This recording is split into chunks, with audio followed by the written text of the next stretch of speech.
Oberst Heinrich Freiherr von Leutwitz spread the reconnaissance photographs across the map table and allowed himself a thin smile. "Look at this," Leutwitz said, tapping the grainy images with one gloved finger. "The Americans are using converted tank destroyers mounted on light chassis, 37mm guns against our 88mm KWK-43. Major Klaus Beck leaned forward and nodded. "They send children's toys against the Panther. Our armor is impervious to their weapons at any combat range." Hauptmann Ernst Dieter, intelligence officer for Panzer Brigade 111, cleared his throat cautiously. "Herr Oberst, the reports indicate these vehicles possess unusual speed characteristics. Perhaps we should consider," but Leutwitz waved him off. "Speed means nothing when your shells bounce off our glacis plate. We destroyed 47 Sherman tanks at Mortain with the loss of only 9 Panthers. At Caen, the ratio was 38-7. At Villers-Bocage, a single Tiger destroyed 27 British tanks in 15 minutes. The mathematics were undeniable. German armor possessed categorical superiority in protection, firepower, and crew training. What Leutwitz didn't know, what none of them could have known as they reviewed intelligence reports in that commandeered French farmhouse, was that the M18 Hellcat would destroy 136 German tanks and assault guns in the valley at Arracourt within 9 days. The numbers would become catastrophic. 41 Panthers destroyed in a single engagement, 55 more in follow-up actions, 281 German armored vehicles eliminated by war's end, with only 17 M18s lost. The 704th Tank Destroyer Battalion alone would claim 108 confirmed kills. The confidence in that farmhouse would become history's most expensive miscalculation, measured in 3,840 German tankers killed or captured in a valley that should have been impregnable. At Mortain on August 7, 1944, German Panthers had destroyed 47 American Sherman tanks while losing only 9 of their own. At Caen in July, the exchange ratio stood at 38 Shermans destroyed for every 7 Panthers lost. At Villers-Bocage in June, SS Obersturmführer Michael Wittmann's single Tiger tank had destroyed 27 British tanks, 14 half-tracks, and 14 Bren gun carriers in 15 minutes of combat. The Panther OSF. G carried 80 millimeters of frontal armor sloped at 55 degrees, providing effective protection equivalent to 138 millimeters of vertical steel. Its KWK-42L70 gun could penetrate 124 millimeters of armor at 2,000 meters with standard ammunition. The Sherman's 75 millimeter gun could barely scratch Panther armor beyond 500 meters. Recent American failures amplified German confidence. Operation Goodwood in July had cost the British 314 tanks in 3 days while achieving an advance of only 7 miles. At Mortain, American forces had required massive aerial intervention to stop the German counteroffensive. Oberst von Leutwitz personally commanded Panzer Brigade 111, credited with 73 confirmed tank kills since Normandy. His Panthers had never been penetrated by American tank destroyer fire during any sustained engagement. He had survived the Eastern Front, commanded a company at Kursk, and earned the Knight's Cross at Kiev. The mathematics were simple. His armor was superior, his guns outranged American weapons, and his crews averaged 18 months of combat experience versus American crews with 6 weeks of training. Hauptmann Dieter had reviewed intercepts indicating American tank destroyer units were receiving new vehicles with high-speed characteristics and improved guns. Intelligence reported maximum speeds approaching 55 miles per hour, nearly double the Panther's road speed. The 76 millimeter gun supposedly possessed improved penetration characteristics. Dieter had compiled production figures suggesting substantial American manufacturing capacity, but Leutwitz dismissed these concerns. "Speed without armor is suicide. They will die at range before their speed matters." Unteroffizier Werner Osterholt, gunner in the 3rd Platoon, had personally destroyed 11 Sherman tanks since June. He had engaged American tank destroyers at Mortain and watched his rounds punch through their thin armor at 1,800 meters. American return fire had bounced harmlessly off his Panther's glacis plate. "They cannot hurt us, Herr Hauptmann," Osterholt reported during the briefing. "Their shells spark off our armor like fireworks. We kill them before they get close enough to aim properly." The mathematics seemed irrefutable. Detroit, Michigan, January 1943. William S. Knudsen strode across the floor of the Buick plant and watched another M18 Hellcat hull roll off the production line. Fisher Body Division produced 23 hulls daily. Every 11 hours, Another complete hull structure emerged from the welding stations. In January 1943, America produced just 43 tank destroyers monthly across all facilities. By June 1943, production reached 227 tank destroyers monthly across 8 plants. By March 1944, Buick's Fisher Body Division alone was producing 685 hulls monthly. This single facility was producing more tank destroyer hulls than the entire German Reich produced assault guns. Production progression demonstrated American industrial acceleration. In January 1943, Buick employed 11,400 workers producing various military components at modest volumes. By March 1944, the workforce had expanded to 28,700 employees operating 3 shifts continuously. The plant produced tank destroyer hulls, aircraft engine components, ammunition, and various other military supplies simultaneously. Daily output from this single facility exceeded monthly output from entire German manufacturing complexes. Multiple production lines operated independently within the massive facility, creating redundancy and surge capacity impossible in German centralized production. Dorothy Kaminski, previously a seamstress at a Detroit garment factory, now operated a 5-ton overhead crane positioning armor plate for welding. She positioned 63 hull components daily, each weighing between 400 and 800 pounds, with tolerances measured in 32seconds of an inch. Her crane transferred 28,000 pounds of armor plate hourly. She positioned more armor components in 1 8-hour shift than the entire Steyr-Daimler-Puch facility in Austria produced in a week. The mathematics were simple. American automation and worker productivity exceeded German production despite Germany's 4-year manufacturing head start. Dorothy had never operated machinery before 1943. She completed 6 weeks of training, then maintained productivity standards that would have required 18 months of apprenticeship in German facilities. James Washington, from Birmingham, Alabama, operated the No. 7 welding station that produced turret assemblies.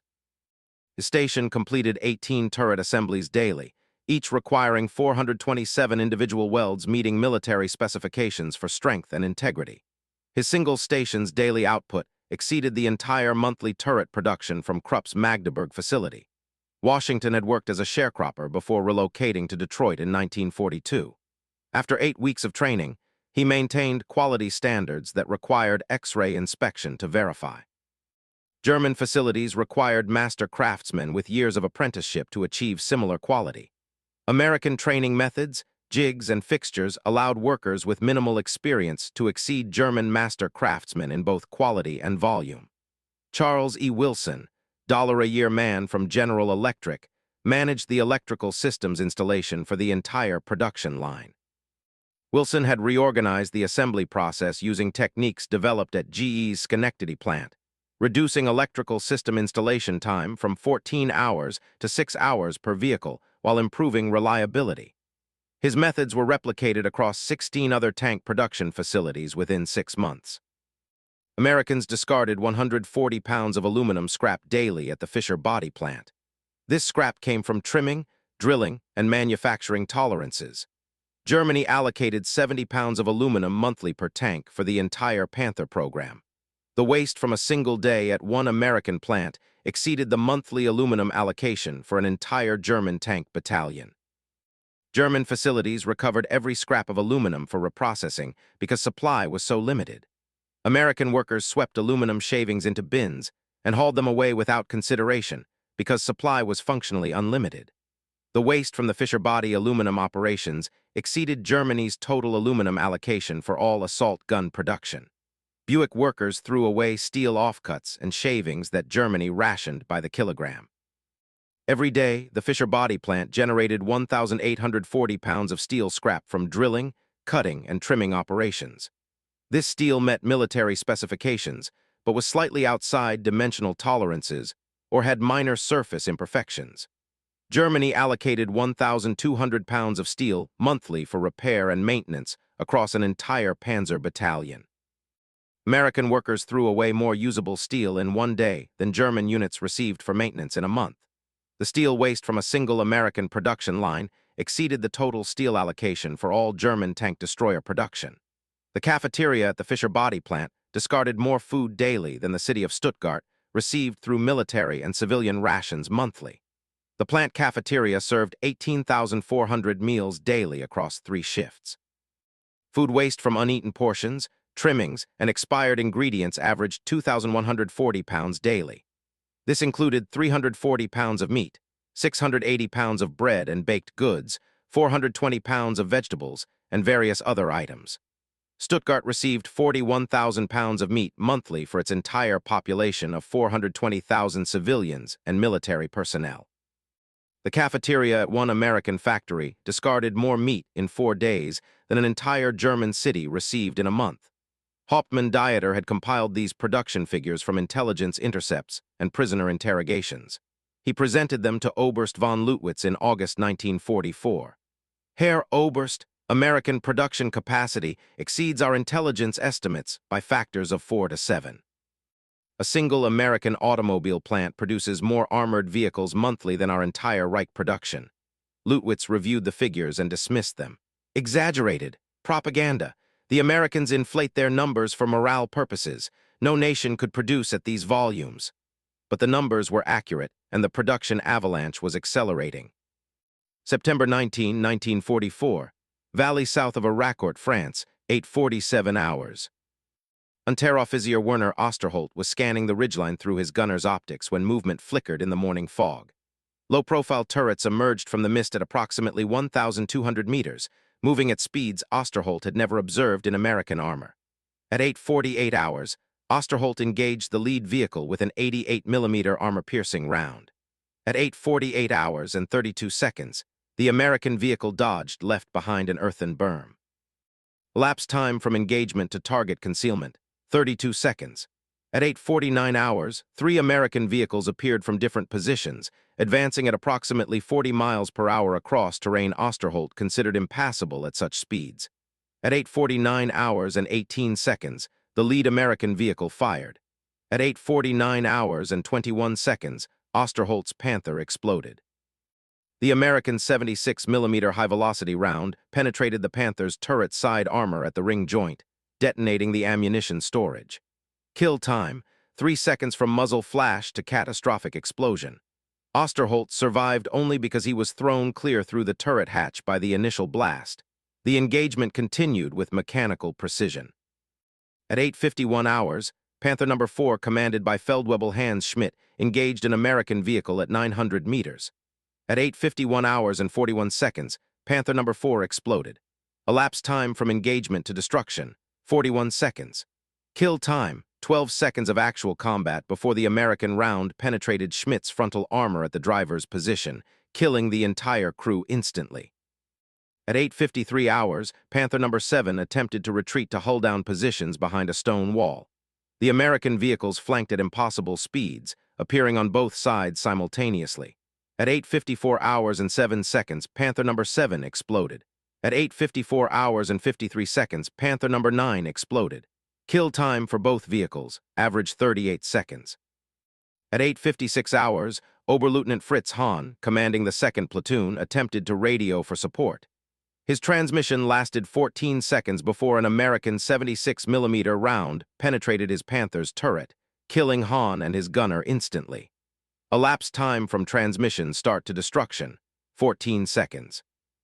The engagement summary was catastrophic. Total engagement duration, 9 minutes 37 seconds. German losses, 11 Panther tanks destroyed, 2 damaged and abandoned, 41 crew members killed, 14 wounded, 8 captured. American losses, 0 vehicles destroyed, 1 vehicle damaged by track breakage from terrain, repaired within 30 minutes. Kill ratio, 11-0 for destroyed vehicles, 13-1 if damaged vehicles included. The ammunition expended by the American Tank Destroyer unit in this 9-minute engagement exceeded the monthly allocation for an entire German Panzer battalion. The American M18 Hellcat units fired 127 rounds of 76mm ammunition during the engagement, averaging 11.5 rounds per destroyed vehicle. A German Panther battalion received 1,800 rounds of 88mm ammunition monthly for 12 vehicles. The Americans expended more than 2 days' worth of ammunition allocation in under 10 minutes and could replace it within hours. Oberst von Leutwitz received the combat report at 9:35 hours. He read it twice and dismissed it as panic or incompetence. 11 Panthers destroyed in 9 minutes? Impossible. Osterholt exaggerates from shock. Panthers do not die this quickly to American tank destroyers. But Hauptmann-Dieter was already receiving similar reports from 2 other positions. The Americans had engaged German armor at 3 locations simultaneously. Total German losses: 27 Panther tanks, 3 Stu GIII assault guns. Total American losses: 0. Intelligence dismissed the reports as statistical anomalies. The Americans achieved surprise through fog and terrain. They caught inexperienced crews in poor tactical positions. This does not represent systematic capability. Lutwitz reviewed the reports and noted that the destroyed Panthers included vehicles commanded by veterans with Eastern Front experience. The 2nd Platoon commander had fought at Kursk. These were not inexperienced crews making tactical errors. These were competent veterans destroyed by something that moved faster and hit harder than any American armor previously encountered. Nevertheless, the official assessment remained that the engagement was an aberration caused by unusual circumstances rather than a fundamental shift in combat capability. Hauptmann-Dieter reported to General Otto von Nobelsdorf at 1st Army Headquarters with detailed analysis. Herr General, the Americans have deployed a new tank destroyer with performance characteristics that exceed our previous intelligence estimates. Observed speeds range from 42 to 55 miles per hour. The 76mm gun penetrates Panther armor at ranges exceeding 1,200 meters. Most critically, their production volumes suggest unlimited operational replacement capacity. Dieter presented production statistics from multiple sources, including prisoner interrogations, captured documents, and signals intelligence. American production: 2,507 M18 Hellcat tank destroyers manufactured between July 1943 and October 1944, with production accelerating to 685 units monthly. German production: 347 Jagdpanther tank destroyers manufactured between January and September 1944, with production declining to 40 units monthly due to bombing and resource shortages. A single American production facility exceeded total German tank destroyer output by a factor of 17. Dieter presented additional comparisons. American M10 tank destroyer production: 6,706 units. German Stu GIII assault gun production: 8,418 units across 6 years. German Jagdpanzer IV production: 1,531 units. American production of just 2 tank destroyer models nearly equaled total German assault gun and tank destroyer production despite America entering the war 3 years after Germany began its rearmament program. The mathematics were overwhelming. American production capacity exceeded German capacity by factors ranging from 8 to 15, depending on vehicle type. They tried concentrated fire from multiple Panthers engaging single American vehicles. The Americans dispersed at speeds that made coordinated fire impossible. They attempted to engage at maximum range, where German guns possessed theoretical advantage. The Americans used terrain and speed to close distance before German gunners could achieve ranging solutions. They tried defensive positions using urban terrain to limit American mobility. The Americans bypassed defensive positions, struck supply lines, and forced German armor into mobile combat where speed determined survival. They attempted night operations to limit American observation advantages. The Americans possessed superior night vision equipment and conducted combat operations with effectiveness equal to daytime engagements. September 20, 1944, Arracourt Valley, 14:20 hours. Oberst von Lutwitz personally commanded 18 Panthers in a defensive position using terrain advantage to force American armor into a kill zone. The Americans appeared at 14:22 hours.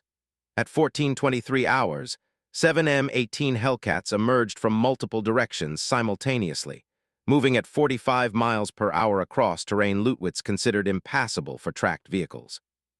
At 14:24 hours and 15 seconds, the lead American vehicle fired from 1,100 meters. At 14:24 hours and 19 seconds, Panther No. 3 exploded. Kill time, 4 seconds. At 14:24 hours and 53 seconds, Panther No. 7 exploded.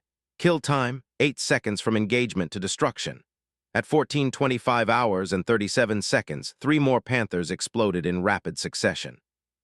Elapsed time for 3 kills, 44 seconds total, averaging 14 seconds per kill. The American vehicles never stopped moving. They fired while traveling at speeds exceeding 40 miles per hour, achieving first-round hits at ranges where stationary fire from German guns frequently missed. German gunnery doctrine required stationary firing positions for accuracy. American tank destroyer crews demonstrated that training, fire control systems, and crew coordination could achieve accuracy while moving at speeds that made German return fire nearly impossible. At 14:27 hours, Leutwitz ordered retreat. At 14:29 hours, the surviving Panthers attempted withdrawal under covering smoke. The Americans pursued. At 14:31 hours and 12 seconds, Panther number 12 exploded during retreat. At 14:32 hours and 8 seconds, Panther number 4 exploded. At 14:33 hours and 41 seconds, Panther number 16 exploded. Total engagement duration, 11 minutes 41 seconds.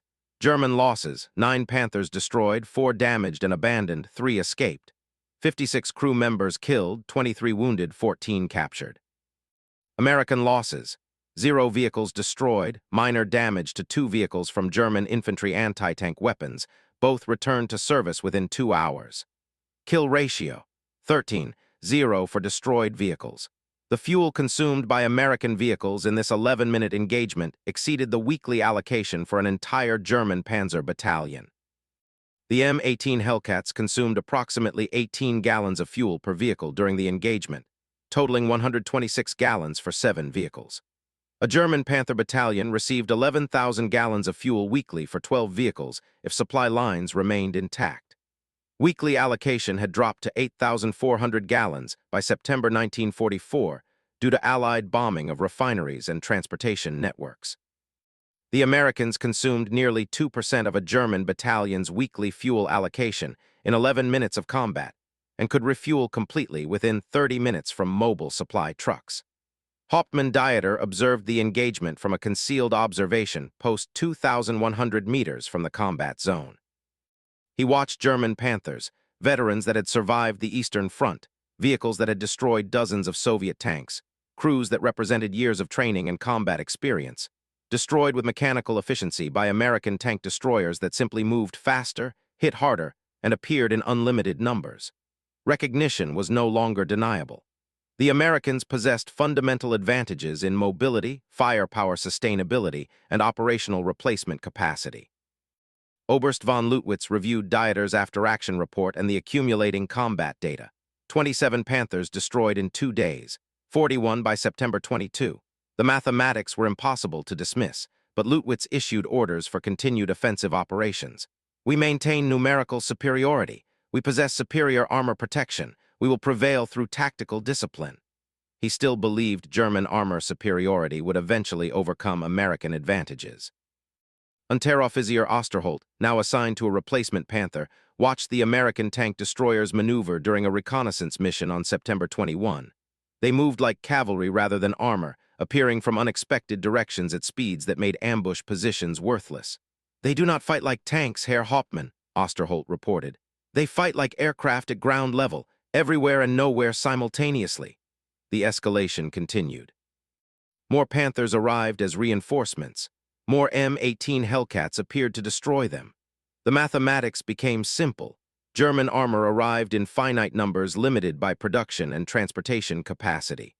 American armor arrived in functionally unlimited numbers backed by production capacity that could replace losses within weeks. At the Buick Fisher Body Division plant, production processes achieved unprecedented efficiency metrics. Every 8 hours and 14 minutes, a complete M18 hull emerged from final assembly. Every 11 hours, another turret completed welding and inspection. This single facility produced more tank destroyer components than the entire German Reich produced assault gun components across all facilities. Production data from September 1944 showed that Buick alone completed 685 M18 hulls that month. Total German assault gun production across all types and all facilities for September 1944, 412 units. American production from one automobile plant exceeded total German armored vehicle production by 66%.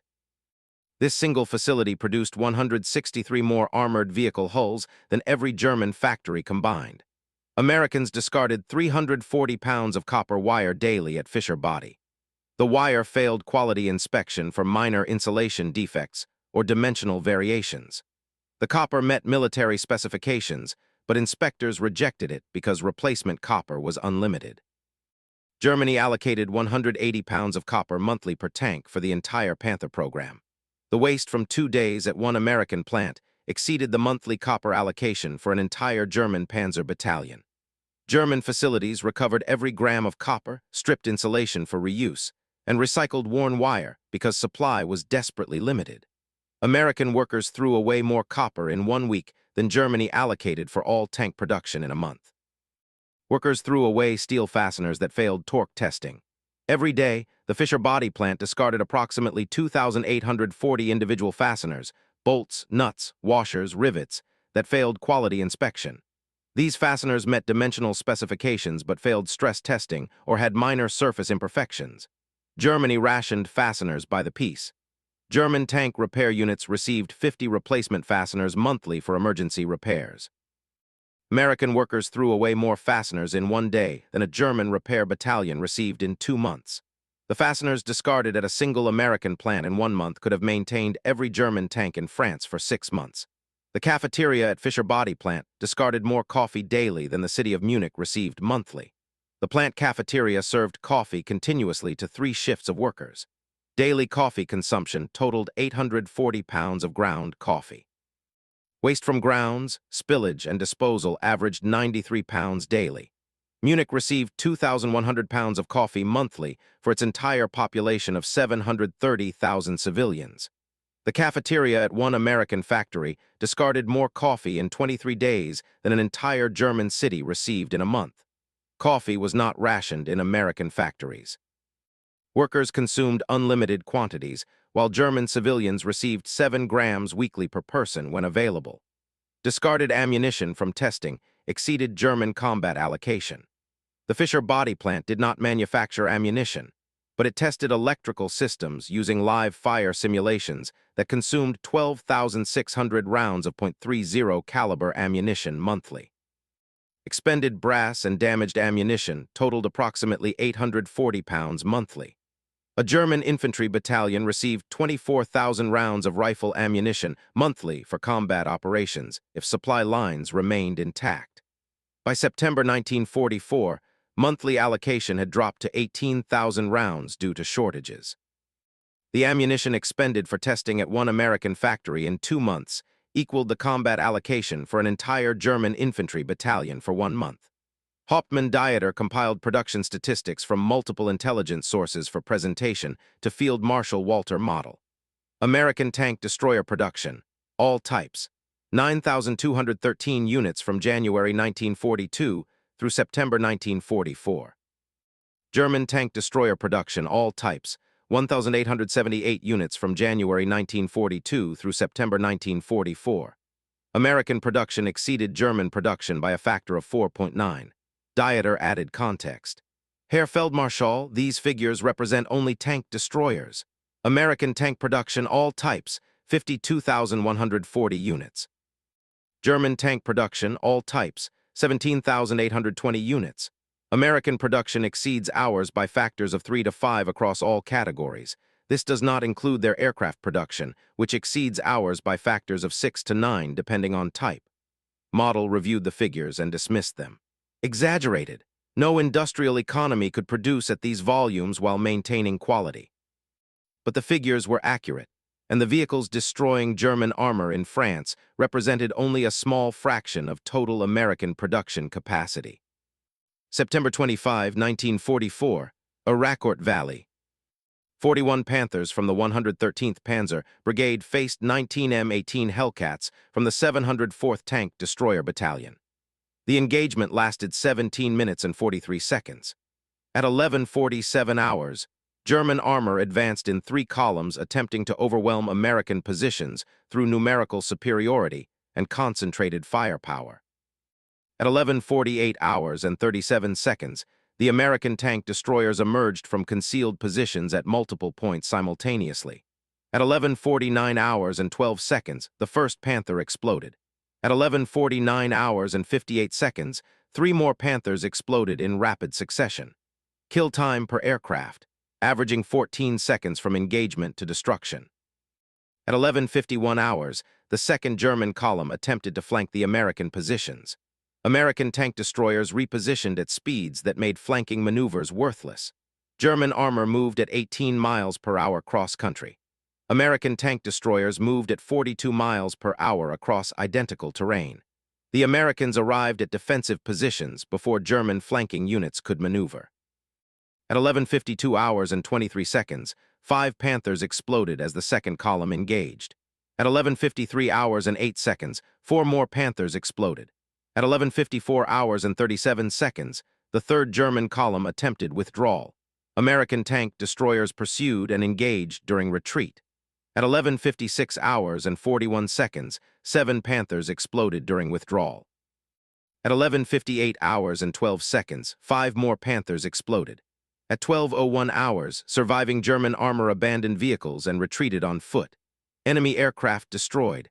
Not applicable, this engagement involved armor. Enemy Panthers destroyed. 37 confirmed, 4 more destroyed by accompanying American tanks. American losses: 2 M18 Hellcats damaged by German return fire. Both crews survived, both vehicles recovered and returned to service within 18 hours. 0 total losses. Kill ratio: 37, 0 for tank destroyers alone, 41, 0 including other American units. The ammunition expended exceeded German monthly allocation for 2 Panzer battalions. American tank destroyers fired 394 rounds of 76mm ammunition during the engagement. German Panther battalions received 1,800 rounds of 88mm ammunition monthly per battalion if supply lines remained intact. By September 1944, monthly allocation had declined to 1,400 rounds per battalion. The Americans expended more ammunition in 17 minutes than a German battalion received in 11 days. The fuel consumed in this engagement exceeded German weekly allocation for an entire Panzer brigade. 41 Panthers consumed approximately 8,200 gallons of fuel maneuvering during the engagement. 19 M18 Hellcats consumed approximately 760 gallons. Total fuel consumption for 17 minutes of combat: 8,960 gallons. A German Panzer brigade consisting of 3 battalions received 28,000 gallons of fuel weekly if supply lines remained intact. By September 1944, allocation had declined to 19,000 gallons weekly. The fuel consumed in 17 minutes of combat exceeded 1/3 of a German brigade's weekly allocation. At 12:04 hours and 18 seconds, Oberst Heinrich Freiherr von Leutwitz was engaging an M18 Hellcat from his command Panther at 1,400 meters. His gunner achieved a direct hit on the American vehicle's frontal glacis. The 88mm armor-piercing round ricocheted off the M18's sloped armor without penetration. At 12:04 hours and 33 seconds, the American vehicle returned fire. At 12:04 hours and 36 seconds, Leutwitz's Panther exploded. The 76mm high-velocity round penetrated the Panther's turret at the gun mantlet, detonating ammunition storage and killing Leutwitz and his entire crew instantly. Elapsed time from engagement to death: 18 seconds. Kill time: 3 seconds from American muzzle flash to catastrophic kill. Leutwitz died believing German armor superiority would eventually prevail. He died wrong. Hauptmann Ernst Dieter observed the battle from a concealed position and recorded the systematic destruction of an entire Panzer brigade in less than 18 minutes. He later wrote in his diary, "This wasn't combat, this was systematic annihilation. We brought medieval weapons to an industrial war. The Americans did not merely defeat us. They made our best equipment, our best tactics, our best men irrelevant through sheer productive capacity and technological integration. We fought. They manufactured. The outcome was never in doubt." October 1944, Prisoner of War Interrogation Center, France. Hauptmann Ernst Dieter provided testimony to American intelligence officers analyzing German tactical assessments of American armor. His statements were recorded verbatim and later used in U.S. Army combat analysis reports. "We were not defeated by better soldiers, but by better factories. American production capacity exceeded German capacity by factors I did not believe possible until I compiled the intelligence data myself. A single American automobile plant converted to military production exceeded our entire Reich's assault gun production. Your Fisher Body Division produced 685 tank destroyer hulls in September 1944. Germany produced 412 assault guns across all facilities. This single facility was producing more than our entire nation. Dieter continued with specific production comparisons. Your total tank destroyer production through September 1944, 9,213 units. German tank destroyer production, 1,878 units. You produced 5 times more than us. Your total tank production, 52,140 units. Our tank production, 17,820 units. You produced 3 times more than us. But these numbers understate the reality. Your production quality remained consistent. Our production quality declined as we lost skilled workers, raw materials became scarce, and Allied bombing disrupted manufacturing. Your production accelerated. Our production collapsed. Unteroffizier Werner Osterholt provided testimony describing combat against M18 Hellcats from the perspective of a Panther gunner who survived multiple engagements. I saw 7 M18 Hellcats destroy 18 Panthers in 11 minutes at Arracourt on September 20. The Americans moved at speeds that made our gunnery worthless. We aimed where they were. They appeared somewhere else. We achieved hits that should have destroyed them. The shells ricocheted. Their return fire penetrated our frontal armor at ranges where we thought ourselves invulnerable. The Americans didn't just outproduce us. They revolutionized production itself. They trained workers in weeks who matched our master craftsmen. They automated processes we thought required human skill. They achieved quality through standardization rather than craftsmanship. We clung to artisanal production methods while they industrialized warfare. Additional testimonies from German officers captured at Arracourt provided consistent observations. Major Klaus Beck stated, "We brought swords to a gunfight against opponents armed with machine guns and unlimited ammunition. Our Panthers were superior to their Shermans in individual combat. But they did not send Shermans.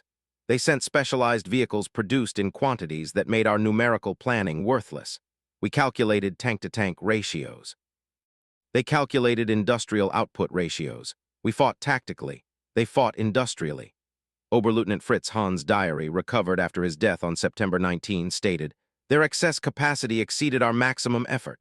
We mobilized our entire economy for war production. They converted a fraction of their automobile industry and exceeded our total output. They could lose 1,000 tanks and replace them in 17 days. We lost 100 tanks and required 4 months for replacement if raw materials remained available and transportation networks remained intact. The mathematics were catastrophic from the beginning. We simply did not understand until we faced the physical reality of unlimited American production." Feldwebel Hans Schmidt, captured after his Panther was destroyed on September 19, told interrogators, "They could lose 50 M18 Hellcats at Arracourt and receive 60 replacements within 2 weeks. We lost 41 Panthers and received 12 replacements in 6 weeks. The Americans treated armored vehicles as expendable resources. We treated each tank as irreplaceable capital. This fundamental difference in production philosophy meant we could never win a war of attrition. They accepted losses we considered catastrophic and replaced them with production capacity we could not match. Production statistics stated by enemy prisoners confirmed intelligence assessments. Major Heinrich Weber, logistics officer for the 113th Panzer Brigade, provided detailed analysis. American production, 9,213 tank destroyers through September 1944. German production, 1,878 tank destroyers through September 1944. American monthly production in September, 685 M18 Hellcats from one facility. German monthly production in September, 412 assault guns across all facilities. Single American factory, 685 units monthly. Entire German industry, 412 units monthly. These figures do not include your M10 tank destroyer production of 6,706 units. They do not include your Sherman tank production of 49,234 units. They represent one category of one type of vehicle. The complete production comparison showed American capacity exceeded German capacity by factors ranging from 3 to 9 depending on vehicle category. Weber continued, "Your aircraft production was even more overwhelming. Your B-24 bomber production alone, 18,482 units. German 4-engine bomber production, 1,887 units.